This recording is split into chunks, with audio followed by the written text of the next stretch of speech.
Dear student, आज हम assignment problem को सॉल्व करेंगे और असाइनमेंट प्रॉब्लम को सॉल्व करने का जो मेथड है उसको कहते हैं हंगेरियन मेथड। असाइनमेंट प्रॉब्लम जो आज हम सॉल्व करेंगे वो बैलेंस्ड होगी। असाइनमेंट प्रॉब्लम दो तरह की होती हैं, एक बैलेंस्ड और एक अनबैलेंस्ड। तो जो आज हम सॉल्व करेंगे वो है बैलेंस्ड मेथड। तो यहाँ पर प्रॉब्लम दी हुई है, क्या है?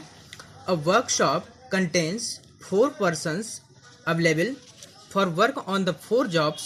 Only one person can work on any one job.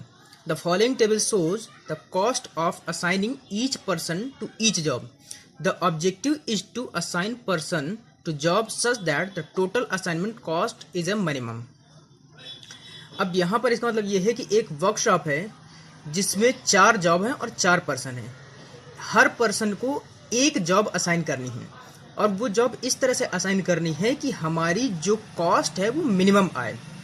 तो वो जो हमारे पास टेबल है असाइनमेंट की वो क्या है, वो ये दी हुई है। ये जॉब्स हैं, जॉब्स 1 2 3 4 और ये पर्सन है A B C D। अब हमको ये देखना है कि पर्सन A को कौन सा जॉब असाइन करें, पर्सन B को कौन सा जॉब असाइन करें और पर्सन C और D को कौन कौन से जॉब हमें असाइन करने हैं। तो इसको हम सॉल्व करते हैं हंगेरियन मेथड से। तो पहले सबसे हमें क्या करना है कि हमें रिड्यूस्ड कॉस्ट टेबल निकालनी है। सबसे पहले क्या करना है कि जो हमारे पास जितनी यहाँ पर रो हैं, हर रो में उसकी मिनिमम कॉस्ट देखते हैं। किसमें? जैसे इस रो में देखते हैं, रो ए में, इसमें मिनिमम कॉस्ट है 22। तो हमें क्या करना है कि 22 को इस रो, इसमें 20 है, सॉरी इसमें 20 है, ये कॉस्ट जो कॉस्ट है इसमें मिनिमम कॉस्ट 20 है। तो इस 20 को हम सारे रो से सब्ट्रैक्ट कर देंगे। यहां पर देखिएगा 20 माइनस 20 0, 25 माइनस 20 5, 22 माइनस 20 2, 28 माइनस 20 8।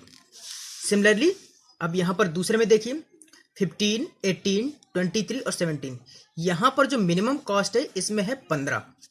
तो इस 15 को हम इस पूरी रो से सब्ट्रैक्ट कर देंगे। तो हमारे पास क्या आ जाएगा 0 3 8 2।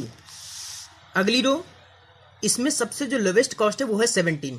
तो इस 17 से हम इस 17 को पूरी रो से सब्ट्रैक्ट कर देंगे। तो 2 0 4 7। ऐसे ही सिमिलरली इसमें जो सबसे लोवेस्ट कॉस्ट है वो है 23। तो हम इस 23 को इस पूरी रो से सब्ट्रैक्ट कर देंगे। तो हमारे पास आ जाएगा 2 0 1 1। अब ये हमारे पास जो आ गई इसको बोलते हैं फर्स्ट रिड्यूस्ड कॉस्ट टेबल। अब सिमिलरली जिस तरह हमने अभी रो में घटाया है, अब सिमिलर उसी तरह कॉलम में भी हम देखेंगे।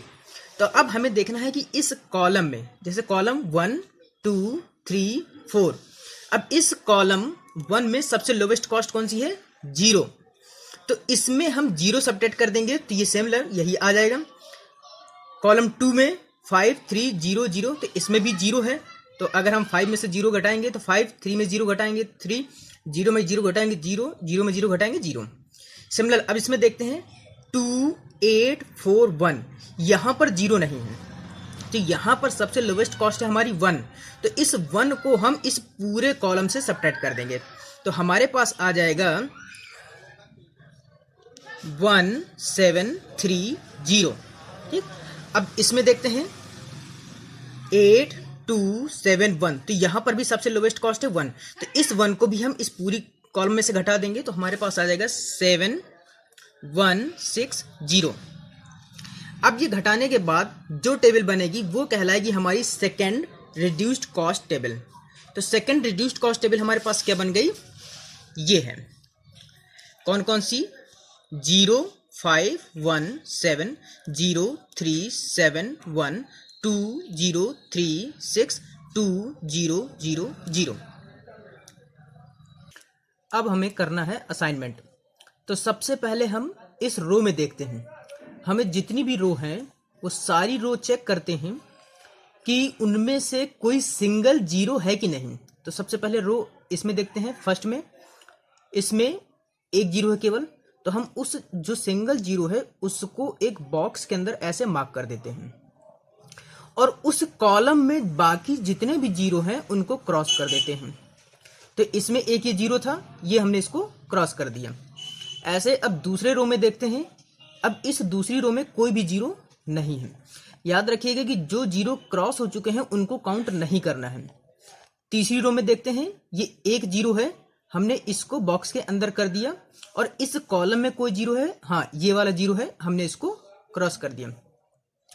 अब चौथी रो में अगर देखें तो यहां पर एक ये जीरो है और एक ये जीरो है। ठीक, तो अभी हमें इसको छोड़ देना है, हम इसको छोड़ देंगे। अब हमें करना क्या है कि अब कॉलम वाइज देखना है कि कॉलम वाइज किसी कॉलम में क्या सिंगल जीरो है। तो इस पहले कॉलम में देखते हैं, इसमें ये हो चुका है पूरा, इसमें भी हो चुका है।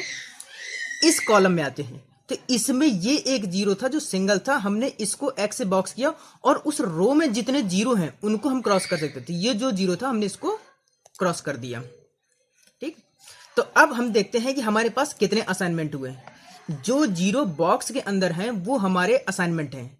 तो हमारे पास कितने असाइनमेंट हैं? 1 2 3। याद रखिए कि हमें जितने रो और कॉलम है उतने ही हमारे पास असाइनमेंट भी होने चाहिए। तो हमारे पास रो कितनी है? 1 2 3 4 और कॉलम है 1 2 3 4 और हमारे पास असाइनमेंट कितनी है? 1 2 3। तो इसका मतलब कि अभी हमारे पास ऑप्टिमल सॉल्यूशन नहीं है। तो हमें इस ऑप्टिमल सॉल्यूशन को निकालने के लिए क्या करना है कि जितनी बची ये कॉस्ट है, हमें क्या करना है, इनमें से जो सबसे मिनिमम कॉस्ट है, और वो मिनिमम कॉस्ट कैसे निकालेंगे उसका भी तरीका है। तो स्टूडेंट अभी ये हमारा सॉल्यूशन ऑप्टिमल नहीं है, तो इसके ऑप्टिमल सॉल्यूशन निकालने के लिए अब हमें आगे की प्रोसेस करनी है। तो आगे की प्रोसेस करने के लिए हम क्या करेंगे कि अब हम देखेंगे।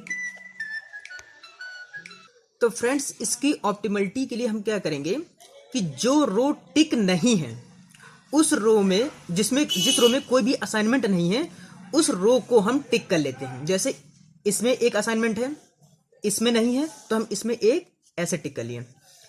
इसमें एक असाइनमेंट है, इसको छोड़ देंगे। इसमें एक असाइनमेंट है, इसको छोड़ देंगे। अब जिस रो को हमने टिक किया है उस रो में देखें क्या कोई क्रॉस जीरो है, तो हमारे पास यहां पर ये क्रॉस जीरो है। ठीक, तो जिस रो जहां पर क्रॉस जीरो है उसके कॉलम को, उसके करस्पॉन्डिंग जो कॉलम है, मतलब कि ये वाला, हम उसको टिक कर ले। तो हमने ये वाला कॉलम टिक कर लिया। अब इस कॉलम के करस्पॉन्डिंग देखते हैं।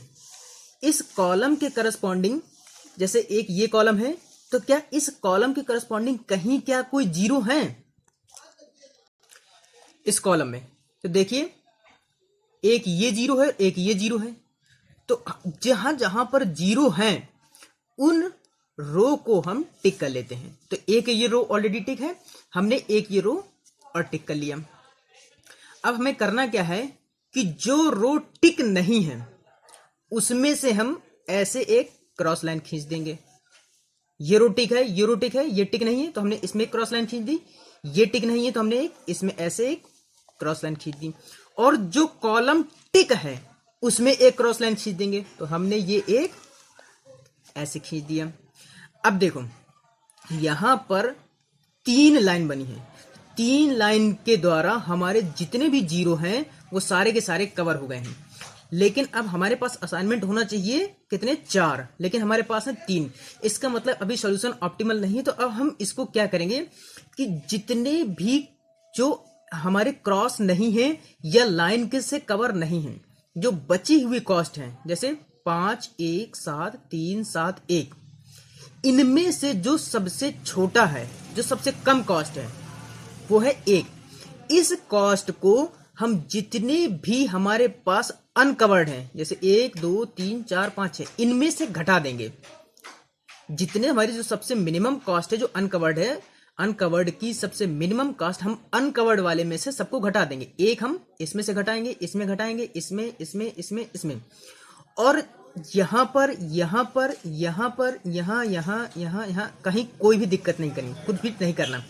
लेकिन जहां लाइंस का इंटरसेक्शन है, अर्थात इंटरसेक्शन एक यहां पर है, एक यहां पर है, इन इंटरसेक्शन पर हमें जो मिनिमम कॉस्ट थी उसको ऐड कर देना है। मतलब कि यहां यहां यहां यहां यहां यहां हमारा घटेगा और यहाँ पर ये दो इंटरसेक्शन यहाँ पर ऐड हो जाएगा। तो हमारे पास ये सब करने के बाद जो अगली टेबल बनेगी वो क्या बनेगी, तो हमारे पास अगली टेबल बन गई ये, क्योंकि हमने यहाँ से देखिए एक, इसमें कुछ करना नहीं है, इसमें से घटाए गए 4 0 6, ये आ गया मेरे पर, इसमें कुछ किया नहीं 4 0 6, यहाँ पर इसमें कुछ करना नहीं 2 6 0, ये आ गया, इसमें कुछ किया नहीं 2 6 0, यहाँ पर हमने एक ऐड किया, जो मिनिमम कॉस्ट थी हमारी वो इसमें एक ऐड किया, तो यहाँ पर हो गया 2 था 3 हो जाएगा, 3 0 3 6, ये हो गया मेरे पास 3 0 3 6। सिमिलर यहाँ पर भी हमने एक ऐड किया तो 3 0 0 0, तो ये हमारे पास आ गया 3 0 0 0। अब हमें अगेन शुरू से फिर वही प्रोसेस करनी है कि वही इसमें सबसे मिनिमम कॉस्ट इस पूरी रो में से घटाएंगे, इसमें से मिनिमम कॉस्ट घटाएंगे, इसमें से और इसमें से। इसके अलावा तो अगर हम देखेंगे तो 0 0 0 0 मिनिमम कॉस्ट हर रो में है, तो ये रिपीट होकर के वही आ जाएगा। इसी तरह से हम कॉलम वाइज भी देखेंगे तो हर कॉलम में हमारे पास 0 है, तो हम कॉलम में भी जब घटाएंगे तो रिपीट होकर के वही आ जाएगा। अब इसके आगे की हमें प्रोसेस क्या करना है, 0 को हमें असाइन करना है। हमें क्या करना है कि हर रो या कॉलम में एक 0 होना चाहिए, जिससे कि हमारा असाइनमेंट हो जाए।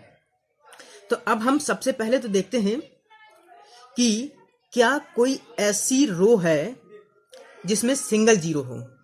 अब हमारे किसी भी रो में सिंगल 0 है, ये यहां पर है, तो हमने सबसे पहले इस रो के 0 को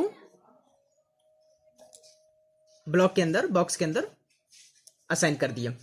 अब इस जिस रो में हमने किया था उसके करस्पॉन्डिंग कॉलम में जितने भी 0 होंगे वो हमारे पास कट हो जाएंगे। अब अगली रो में देखिए, इसमें 2 0 इसको छोड़ दिया, इसमें 2 0 हमने छोड़ दिया, इसमें 2 0 छोड़ दिया, इसमें 1 0 तो हमने इसको असाइन कर दिया। अब यहां पर भी 2 0 है, हमने इसको छोड़ दिया। अब वही कॉलम वाइज देखते हैं तो यहां पर 2 0, यहां पर 1 0 ये असाइन हो चुका है हमारे पास, यहां पर भी 2 0 और यहां पर भी 2 0। अब हमें क्या करना है कि 0 0 तो सब में है, लेकिन हमारे पास असाइनमेंट अभी भी पूरे नहीं है। तो अब जहां पर भी 2 0 हैं तो हम जब रो वाइज लेंगे तो हम आर्बिट्रेरी किसी भी रो में से एक 0 हम ले लेंगे। तो मान लीजिए हमने इस 0 को असाइन कर लिया, तो इस 0 के, इस रो के करस्पॉन्डिंग जो कॉलम है ये वाली, इसमें जितने भी 0 हैं हम उनको क्रॉस कर देंगे। तो इस कॉलम में हमारे पास एक ये क्रॉस हो गया। अब देखिए, अब जैसे अब ये दूसरे रो में आते हैं तो इस यहां पर ये वाला क्रॉस हो गया, तो केवल एक 0 यहां पर बचा। तो हम क्या करेंगे, इस 0 को असाइन कर देंगे और इसके करस्पॉन्डिंग कॉलम, इसमें जितने भी 0 हैं उनको क्रॉस कर देंगे। तो हमारे पास एक असाइनमेंट, 2 असाइनमेंट, 3 असाइनमेंट, इसमें भी आ गया, इसमें भी आ गया, इसमें भी। इसमें देखिए अब इसमें केवल ये वाला सिंगल 0 बचता है, तो हमने इसको ये असाइन कर दिया। तो ये हमारे पास 4 असाइनमेंट आ गए, 1 2 3 4। हमारे पास 4 जॉब थी और 4 पर्सन, तो चारों पर्सन को एक एक जॉब असाइन हो गई। तो कौन सी जॉब असाइन हुई है, पर्सन ए को 1, पर्सन बी को 4th जॉब, पर्सन सी को 2nd जॉब और पर्सन डी को 3rd जॉब। तो ये हमारे पास असाइनमेंट आ गया है। हम करने को यहाँ ये भी कर सकते हैं कि जैसे हमने आर्बिट्री ये वाला लिया था तो हम ये वाला भी ले सकते थे, तो उसके बाद हमारे पास ये वाला हमारे पास 0 क्रॉस हो जाता। तो आप चाहें तो इसको भी कर सकते हैं। कभी कभी होता है कि आंसर सेम भी आ सकता है और कभी हो सकता है कि नहीं भी हो। तो जब इस तरह की कंडीशन होती है तो इसको बोलते हैं मल्टीपल सॉल्यूशन। ठीक, अब हमारे पास जो टोटल कॉस्ट आई है वो कितनी आई है, तो उसके लिए हमें जो प्रीवियस टेबल थी हमें पास वो देखनी पड़ेगी, ए की कॉस्ट कितनी थी। तो ए में देखते हैं, तो ए की कॉस्ट कितनी थी हमारे पास, ए की थी 20, तो ए की हो गई 20। बी की कितनी है, बी की 4th, तो बी के 4th में कॉस्ट कितनी है 17 प्लस 17। सी को कौन सा जॉब असाइन हुआ है 2, तो सी की जो हमारे पास कॉस्ट है C2 में कितना है 17, तो प्लस का 17। डी को कौन सा जॉब असाइन हुआ है तीसरा, तो डी की तीसरी की कॉस्ट कितनी है 24, तो प्लस 24। तो अब जो हमारे पास टोटल कॉस्ट आएगी वो कितनी होगी, इन सबको ऐड कर देते हैं। 4 7 11 7 18 8 कैरी 1 2 3 4 5 2 7। तो जो टोटल कॉस्ट आ रही है हमारे पास वो हो गया 78। तो ये हमारे पास असाइनमेंट प्रॉब्लम का, बैलेंस प्रॉब्लम का हंगेरियन मेथड से सॉल्यूशन हो गया। Thank you.